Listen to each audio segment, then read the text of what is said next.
हम खुदावन यीशु मसीह से प्यार करते हैं और हमारी रूह, हमारी आत्मा उसकी चाह करती है, उसकी चाहत में रहती है। लेकिन कई बार या ज़्यादातर हमारा जो ह्यूमन साइड है, हमारा जो शरीर है, वो हमारे बीच में आ जाता है। कई बार हम अपने आप को परमेश्वर से बहुत ही दूर महसूस करते हैं। कई बार बुरी आदतें या बुरी लत हमें पकड़ लेती है और इसीलिए हमें चाहिए पवित्र आत्मा की सामर्थ के साथ भरना। और परमेश्वर के मसा के साथ दोबारा भरने के लिए एक बहुत ही पावरफुल जरिया है, और वो है कि हम वो करें जो मूसा ने किया था, जो हमारे खुदावंद यीशु मसीह ने किया था, और जो प्रभु यीशु के चेलों ने यानी प्रेरितों ने किया था।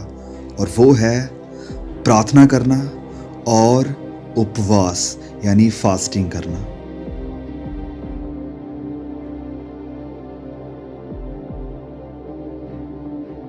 तो इस वीडियो में हम फास्टिंग को 3 हिस्सों में समझेंगे।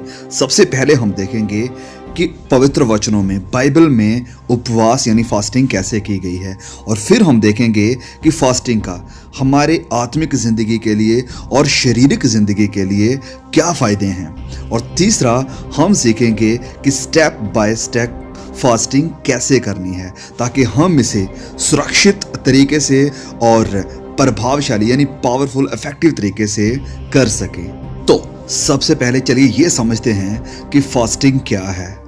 सिंपल शब्दों में कहें तो फास्टिंग यानी उपवास है कि उन सब चीज़ों को जिनसे आपको आनंद आता है थोड़े समय के लिए अपने आप से दूर कर देना, ताकि आप आत्मिक जिंदगी में बढ़ सकें और अपनी आत्मिक लाइफ के ऊपर फोकस कर सकें।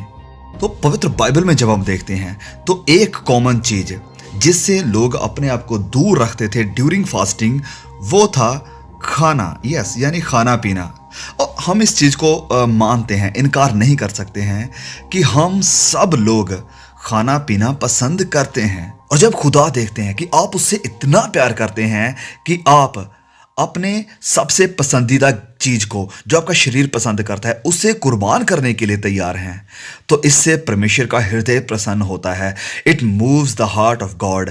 और हमारी बीइंग का जो सबसे महत्वपूर्ण हिस्सा है यानी आत्मा, हम इसमें ग्रो करते हैं, बढ़ते हैं। आइए हम देखते हैं कि परमेश्वर अपने नबी योएल के थ्रू हमें क्या कहते हैं। लिखा है योएल अध्याय 2 वचन 12, जोएल चैप्टर 2 वर्स 12। लिखा है यहाँ पर, तो भी यहोवा की यह वाणी है कि अभी भी सुनो, उपवास के साथ रोते पीटते और पूरे मन से फिरकर मेरे पास आओ। परमेश्वर इस बात का आदर करते हैं जब हम परमेश्वर की तरफ मुड़ते हैं और अपने शरीर से बढ़कर परमेश्वर का आदर करते हैं। और जब हम अपनी भूख को, अपने खाने को एक तरफ कर देते हैं, तो आत्मिक दुनिया में इसका बहुत बड़ा इफेक्ट पड़ता है। और परमेश्वर इस बात का और हमारे इस डिसीजन का आदर करते हैं। अब फास्टिंग यानी उपवास सिर्फ खाने को स्किप करना ही नहीं है कि आप एक डाइट के ऊपर हैं। नो, फास्टिंग का असल में मतलब है परमेश्वर की खोज करना और उसके करीब आना। पुराने नियम में जब हम देखते हैं तो यशायाह नबी उपवास के बारे में लिखते हुए बताते हैं कि उपवास इस तरह से होना चाहिए जिससे कि परमेश्वर को आदर मिले, परमेश्वर की महिमा हो। और 58 चैप्टर में जब हम पढ़ते हैं तो यहाँ पर परमेश्वर नबी के थ्रू बात करते हुए कह रहे हैं कि इजराइलियों का जो उपवास है वो परमेश्वर को ऑनर नहीं दे रहा है, आदर नहीं दे रहा है। क्योंकि जब ये लोग उपवास कर रहे थे तो वह लोग वही कर रहे थे जो उन्हें अच्छा लगता था, जिससे उन्हें आनंद मिल रहा था। तो चलिए हम वचन से पढ़ते हैं। यशायाह अध्याय 58 और वचन 3 और 4 को पढ़ेंगे हम। लिखा है यहाँ पर, वह कहते हैं कि क्या कारण है कि हमने तो उपवास रखा परंतु तूने इसकी सुधि नहीं ली, हमने दुख उठाया परंतु तूने कुछ ध्यान नहीं दिया। सुनो, उपवास के दिन तुम अपनी ही इच्छा पूरी करते हो और अपने सेवकों से कठिन कामों को कराते हो।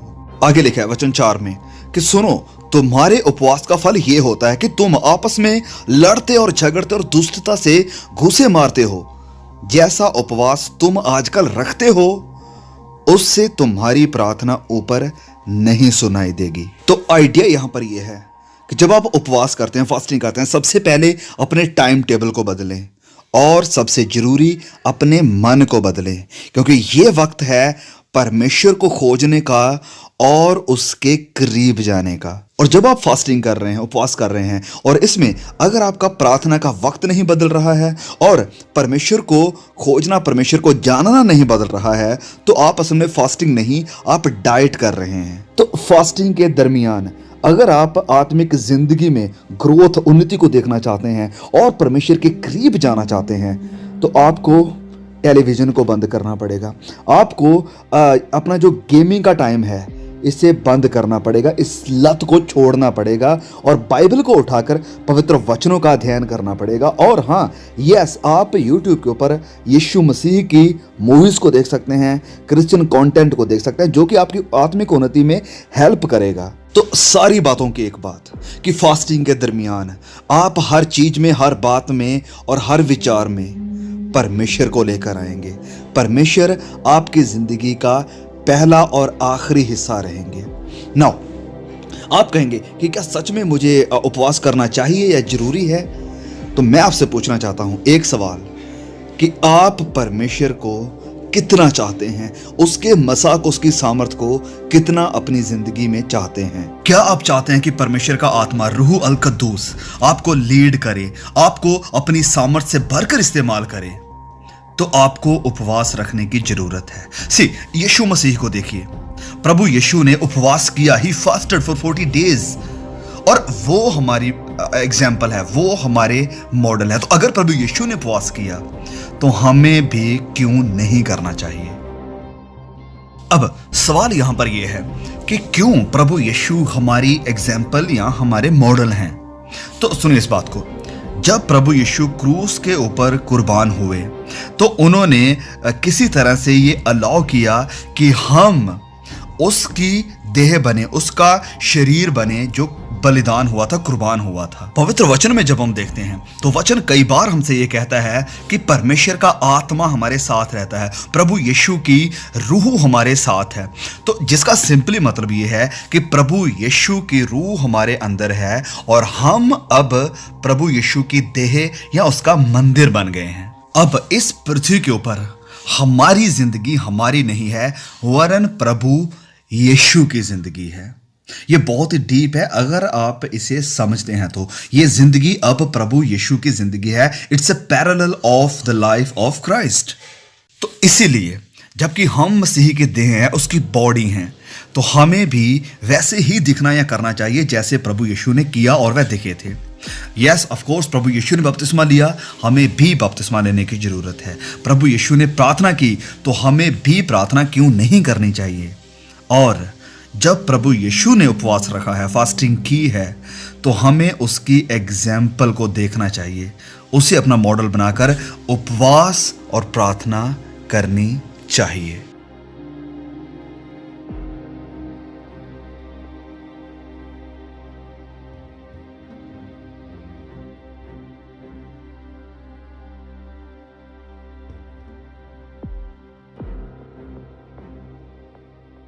मत्ती अध्याय 4 वचन 1। तब उस समय आत्मा यीशु को एकांत में ले गया ताकि शैतान से उसकी परीक्षा हो। वह 40 दिन और 40 रात निराहार रहा, तब उसे भूख लगी। तो प्रभु यीशु ने फास्टिंग की और फास्टिंग प्रभु यीशु मसीह का लाइफस्टाइल था। और प्रभु यीशु चाहते हैं कि उसके पीछे चलने वाले, उसके चेले भी उपवास करें। और इसीलिए उन्होंने वचन में कहा है, जब हम पढ़ते हैं मत्ती 6:16 में, कि जब तुम उपवास करो तो कपटियों के समान तुम्हारे मुंह पर उदासी न छाई रहे, क्योंकि वह अपना मुंह बनाए रखते हैं ताकि लोग उन्हें उपवासी जाने। मैं तुमसे सच सच कहता हूं कि वह अपना प्रतिफल पा चुके हैं। परंतु जब तू उपवास करे तो अपने सर पर तेल मल और मुंह धो, ताकि लोग नहीं परंतु तेरा पिता जो गुप्त में देखता है तुझे उपवासी जाने। इस दशा में तेरा पिता जो गुप्त में देखता है तुझे प्रतिफल देगा। तो सबसे पहली बात इस वचन से हम ध्यान करें कि प्रभु यीशु जब अपने चेलों से कहते हैं तो वह कहते हैं कि जब तुम उपवास करो। वह ये नहीं कहते हैं कि अगर तुम उपवास करो।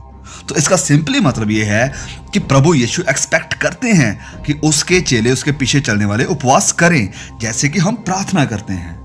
और साथ ही प्रभु यीशु ये भी बता रहे हैं कि आपका उपवास होना कैसा चाहिए। वह कहते हैं कि उपवास करते समय आप लोगों को मत बताओ, शो ऑफ करने के लिए उपवास मत करो, जैसे सदूकी फरीसी करते थे कि लोग जाने कि आप बहुत पवित्र हैं और फिर आप इसका घमंड करो कि मैं बहुत उपवास करता हूं। प्रभु यीशु कहते हैं कि जब तुम उपवास करो तो एकांत में अपने कमरे में जाओ और इस उपवास के बारे में आपको और आपके पिता को पता होना चाहिए, और फिर आपका पिता इसके प्रति आपको प्रतिफल, रिवॉर्ड देगा।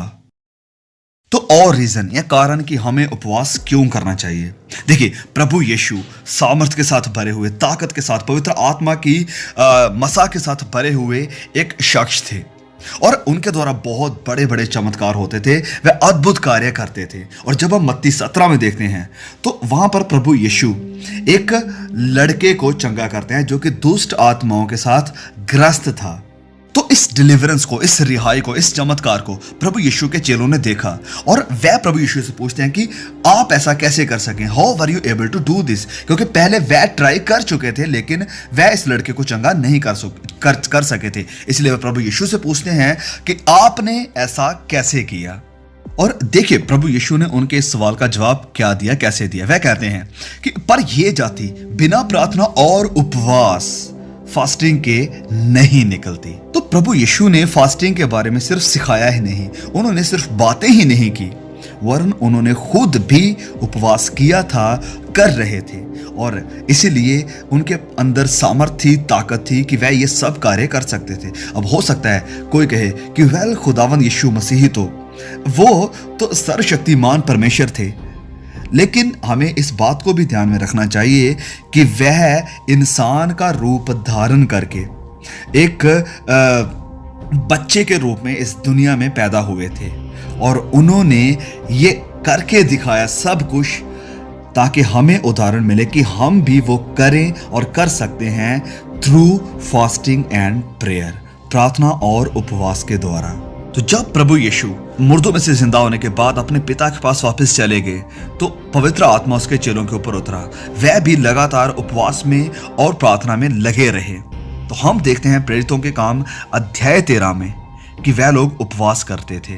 जब वह उपवास सहित प्रभु की उपासना कर रहे थे तो पवित्र आत्मा ने कहा कि मेरे लिए बरनबास और शाऊल को उस काम के लिए अलग करो जिसके लिए मैंने उन्हें बुलाया है। तो हम यहाँ पर क्लियरली देख सकते हैं कि ये उपवास फास्टिंग के बाद ही था कि पवित्र आत्मा ने उनसे कहा कि अब मैं तैयार हूं बरनबास और शाऊल को इस्तेमाल करने के लिए कि जिस काम के लिए मैंने उन्हें बुलाया है।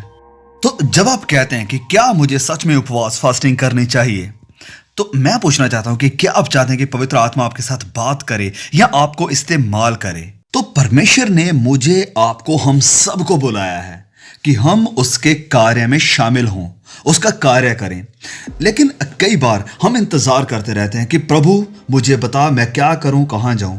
लेकिन अक्सर परमेश्वर हमारा इंतजार कर रहे होते हैं कि हम उसकी आराधना करें, प्रार्थना करें और फास्टिंग करें। प्रेरितों के काम में हम ये देखते हैं कि फास्टिंग करना प्रभु यीशु के चेलों की एक रेगुलर प्रैक्टिस थी। हम वचन 13:3 में जब पढ़ते हैं तो लिखा कि तब उन्होंने उपवास और प्रार्थना करके और उन पर हाथ रखकर उन्हें विदा किया। तो फास्टिंग को हम फिर देखते हैं प्रेरितों के काम अध्याय 14 में। तो यहां पर लिखा है कि उन्होंने, यानी पौलुस और बरनबास ने, हर एक कलीसिया में उनके लिए प्राचीन यानी एल्डर्स ठहराए और उपवास सहित प्रार्थना करके उन्हें प्रभु के हाथ सौंपा जिस पर उन्होंने विश्वास किया था। तो हम इन सब चैप्टर्स में इस एक बात को देखते हैं कि प्रेरितों ने, प्रभु यीशु के चेलों ने कितना गंभीरता से लिया था उपवास को, हर एक काम को करने के लिए और चर्च की किसी भी एक्टिविटी को शुरू करने के लिए वह फास्टिंग करते थे और प्रेयर करते थे। तो फास्टिंग यानी उपवास हमें तैयार करता है, हमें सामर्थ्य देता है कि हम परमेश्वर के कार्य को बड़ी सामर्थ्य के साथ कर सकें और पवित्रताई के साथ, धार्मिकता के साथ इस पृथ्वी के ऊपर रहते हुए अपनी जिंदगी को गुजार सकें। तो ये थी पहली डिस्कशन कि हमें फास्टिंग करना क्यों चाहिए या क्यों जरूरी है। अब हम डिस्कस करेंगे कि हमारे शरीर और हमारी आत्मा में क्या होता है जब हम फास्टिंग करते हैं, उपवास करते हैं। तो जब हम बाइबल में देखते हैं तो मैक्सिमम टाइम जो फास्टिंग का है वो है 40 दिन। अब सबसे पहले हमें इसके ऊपर बात करना बहुत जरूरी है, क्योंकि सुनिए इस बात को। हो सकता है इस वीडियो को देखने के बाद आप में से कोई भाई या कोई बहन यह कहे कि प्रभु यीशु ने 40 दिन तक उपवास किया था, तो मैं भी 40 दिन तक उपवास करूंगा या करूंगी। लेकिन सबसे पहले हमें यह समझना जरूरी है कि प्रभु यीशु की अगुवाई हुई थी, he was led by the Holi spirit. और फिर मूसा, उसकी भी अगुवाई हुई थी परमेश्वर के द्वारा कि वो 40 दिन और 40 रात तक उपवास करे, क्योंकि ये बहुत ही लंबा वक्त है। और फिजिकली मोसेस परमेश्वर की उपस्थिति में था, जो उसे सस्टेन कर रही थी, संभाल रही थी।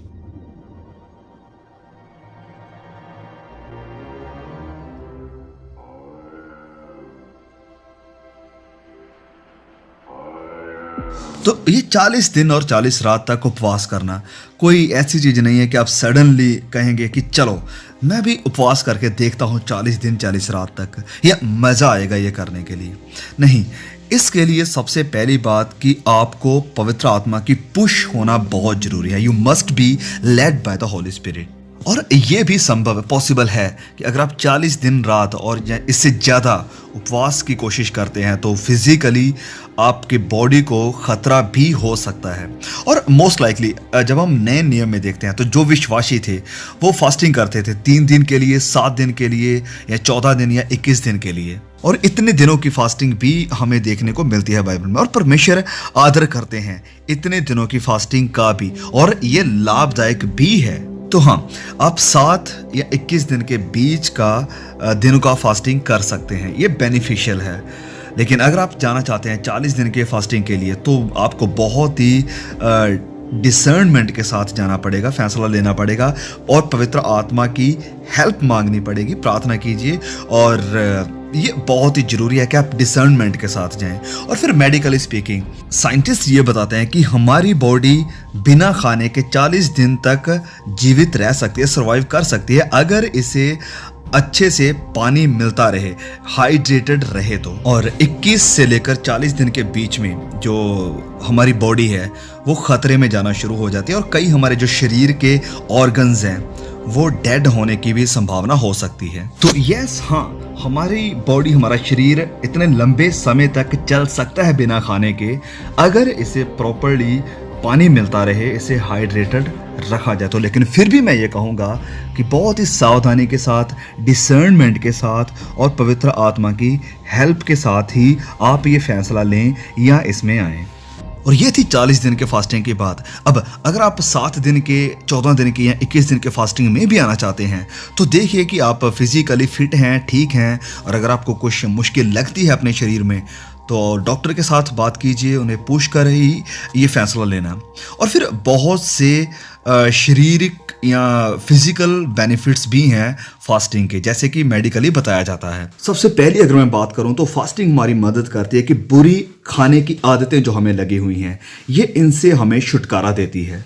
फास्टिंग के दौरान जंक फूड से हमें छुटकारा मिलता है, जो कि हमारी सेहत के लिए, बॉडी के लिए बहुत ही ज़्यादा हानिकारक है। फास्टिंग करना हमारे शरीर को ये चांस देता है कि जो जंक, जो गंदगी हमारे शरीर में गई होती है, जिसे कि हम कंज्यूम करते हैं, तो फास्टिंग के दरमियान हमारी बॉडी उन सारे टॉक्सिन्स को, सारे जंक को जो जमा हुए रहते हैं हमारी बॉडी में, तो फास्टिंग के दरमियान हमारा शरीर उन्हें कंज्यूम करना शुरू कर देता है, जिससे कि वो सारा जंक खत्म हो जाता है और हमारी बॉडी क्लीन और फ्रेश हो जाती है। और ये क्लीनिंग सिर्फ हमारी बॉडी में ही नहीं होती है, वरन हमारी जो जुबान है वो भी साफ हो जाती है। हमारे जो टेस्ट बर्ड्स होते हैं जुबान के, वो फ्रेश हो जाते हैं, एकदम साफ हो जाते हैं, जिससे कि हर एक फ्रूट को या किसी भी चीज को आप खाएंगे तो वो आपके लिए एक अलग ही टेस्ट को लेकर आएगी। तो ये थे कुछ हेल्थ बेनिफिट्स फास्टिंग के, उपवास के कुछ शारीरिक फायदे। तो प्लीज़ इस वीडियो को अपने मसीह भाई बहनों तक जरूर पहुंचाइए, ताकि हम सब लोग फास्टिंग की सच्चाई को जान सकें, इसकी सीरियसनेस को, गंभीरता को जान सकें, और अपनी आत्मिक जिंदगी में आगे बढ़ सकें, परमेश्वर के साथ अपना रिश्ता स्ट्रॉन्ग कर सकें और खुदा को करीब से जान सकें। May God bless you all, see you again.